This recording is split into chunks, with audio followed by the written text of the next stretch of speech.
Sebuah kesempatan yang berbaik pada hari ini. Kembali lagi kita bisa mendengarkan hal-hal yang baik, mendengarkan ajaran-ajaran yang memberikan manfaat di dalam kehidupan kita.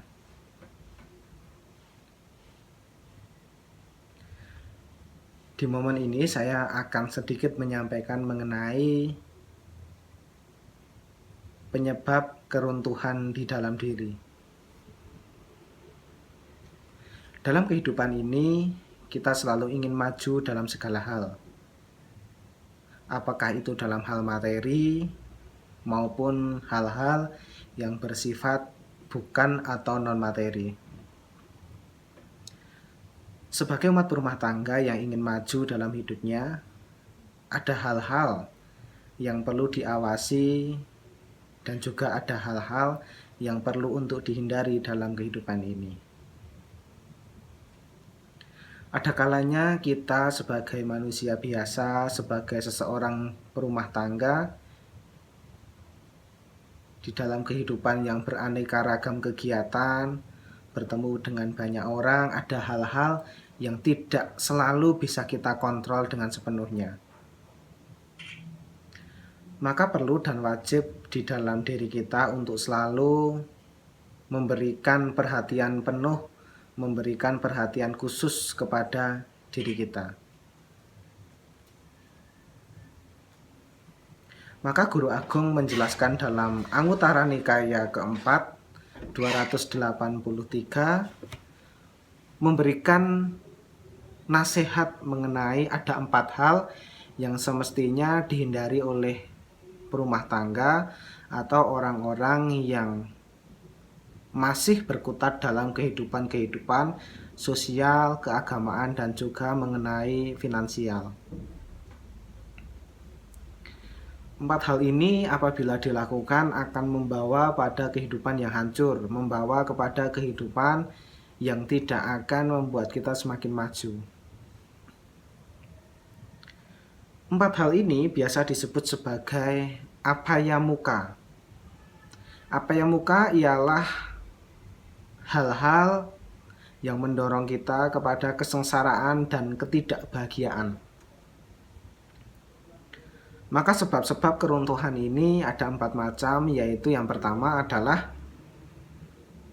seseorang yang menggoda wanita ataupun pria yang disebut sebagai iti duta. Yang kedua, seorang pemabuk atau suraduta. Yang ketiga adalah seorang penjudi atau akata duta. Dan yang terakhir adalah bergaul dan bersahabat dengan orang jahat, yaitu adalah papamita. Hal yang pertama adalah seseorang yang suka menggoda wanita ataupun pria. Jadi konsepsi dalam menggoda ini bisa dilakukan oleh pria kepada wanita ataupun sebaliknya. Maka bagi seseorang yang sudah berkeluarga, hal ini sangatlah berbahaya.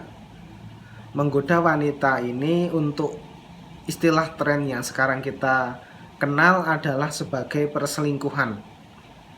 Banyak pasangan yang hidup mengalami kehancuran karena hal yang disebut sebagai perselingkuhan ini.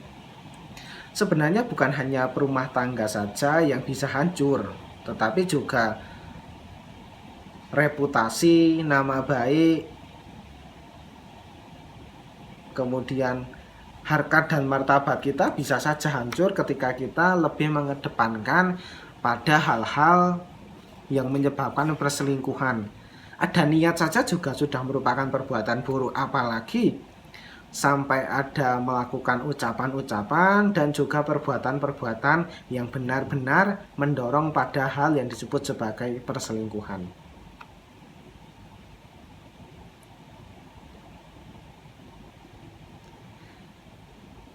Bagi seseorang yang belum memiliki pasangan hidup misalnya, hal ini akan menyebabkan merosotnya moral atau sila yang dimiliki seseorang.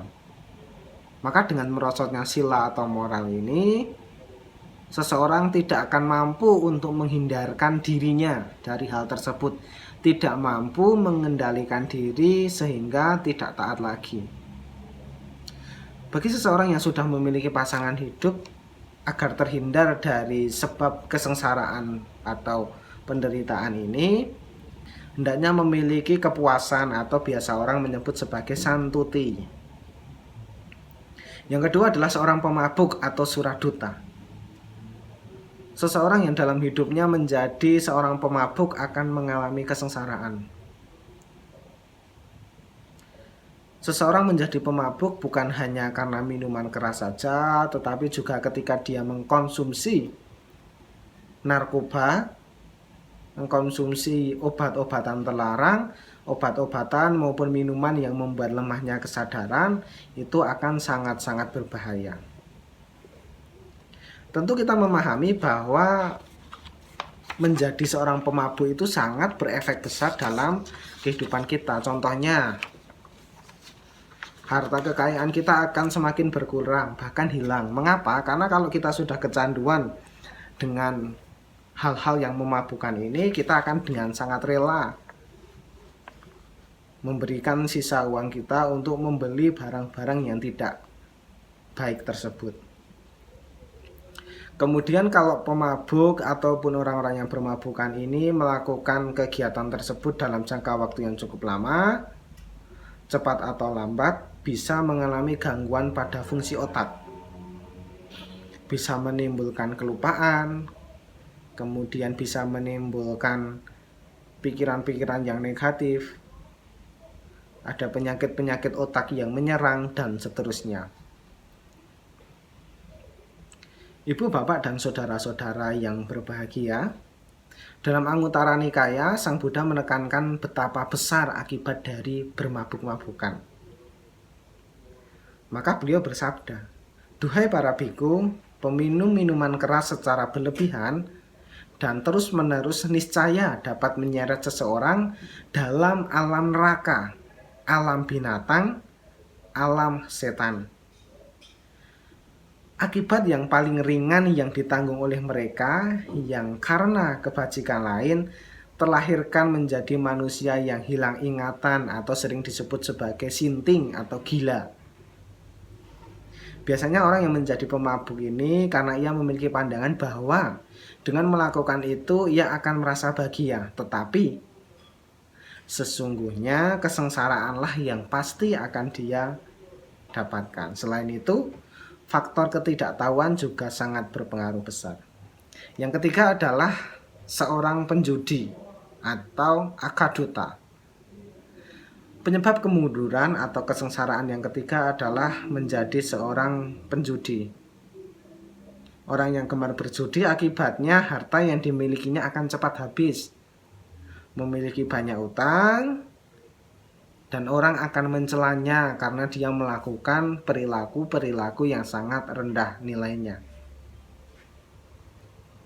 Mungkin sekali waktu kita menang, tetapi kemenangan itu hanyalah sebuah klise agar kita tertarik, dan endingnya kebanyakan orang-orang yang masuk dalam perjudian ya kalah dan akan menimbulkan banyak kerugian. Yang keempat adalah bergaul dan berkawan dengan orang jahat atau papamita. Penyebab kesengsaraan yang keempat adalah bergaul dan bersahabat dengan orang yang jahat. Orang yang jahat adalah orang yang memiliki watak atau sikap yang tidak baik atau sikap yang buruk. Suka mencuri, suka berbohong, suka bertindak asusila, suka bermabuk-mabukan, suka menyakiti atau membunuh makhluk lain, dan seterusnya. Inilah yang menyebabkan seseorang akan terjebak pada perilaku-perilaku yang membuat dirinya hancur. Ibu, bapak, dan saudara-saudara yang berbahagia, apakah kita mau menjadi orang yang berkutat dalam hal-hal yang tidak baik? Apakah kita juga rela ketika reputasi, nama baik, martabat kita, nama besar kita, relasi kita sudah sangat lama dibangun dan sudah sangat baik untuk diteruskan, tetapi ketika kita melakukan salah satu dari 4 hal ini, bahkan melakukan lebih dari 4 hal ini yang jelas-jelas akan membawa pada keruntuhan, apa kita mau melakukan seperti itu? Maka sekali lagi hidup adalah pilihan. Apa yang kita lakukan ini akan membawa pada konsekuensi-konsekuensi yang membuat kita harus menerima akibat dari apa yang kita lakukan. Kalau kita perilakunya baik, mau tidak mau hasilnya baik. Kalau perilaku kita buruk, hasilnya juga akan buruk. Itulah yang menyebabkan kehidupan ini harus dipersiapkan. Hidup akan menjadi sangat mudah ketika kita banyak melakukan kebaikan-kebaikan, perbuatan-perbuatan baik yang mendorong kita untuk selalu semangat untuk melakukan sesuatu secara maksimal. Berbeda dengan ketika kita banyak melakukan hal-hal yang buruk, ini akan memperburuk citra kita, akan memperburuk kehidupan kita. Sepintar apapun, secerdas apapun, kalau moralitas yang membuat kita runtuh tetap saja dijaga, moralitas-moralitas buruk selalu kita miliki, cepat atau lambat kita juga akan menderita. Inilah yang menjadi pemahaman bahwa setiap orang itu harusnya mau untuk berlatih diri merubah hal-hal yang tidak baik di dalam diri kita. Dari 4 hal ini, yang pertama adalah jangan pernah kita berupaya untuk menggoda wanita ataupun laki-laki yang lain, apalagi yang sudah beristri atau bersuami, itu akan sangat berbahaya sekali. Yang kedua, jangan pernah menjadi seorang pemabuk. Memang kelihatannya menyenangkan, membahagiakan, tidak memiliki beban, tetapi itu hanya sementara. Hanya akan keruntuhan-keruntuhan di dalam diri yang menjadi akibat orang yang sering bermabuk-mabukan. Yang ketiga adalah orang yang menjadi penjudi. Orang yang menjadi penjudi hanya membakar uangnya, hanya membakar hartanya untuk kegiatan-kegiatan yang tidak memiliki manfaat. Yang keempat adalah tidak bergaul atau justru kita menghindari berkawan, berteman dengan orang-orang yang jahat, yang membuat kita terpuruk dalam hal-hal yang tidak baik. Ibu, bapak, dan saudara-saudara yang berbahagia, demikian sedikit hal yang bisa saya sampaikan. Semoga apa yang saya sampaikan ini memberikan pengetahuan, pengalaman, dan juga motivasi agar kita tidak pernah berhenti mengarahkan diri kita menjadi pribadi yang lebih baik dari waktu ke waktu. Saya akhiri.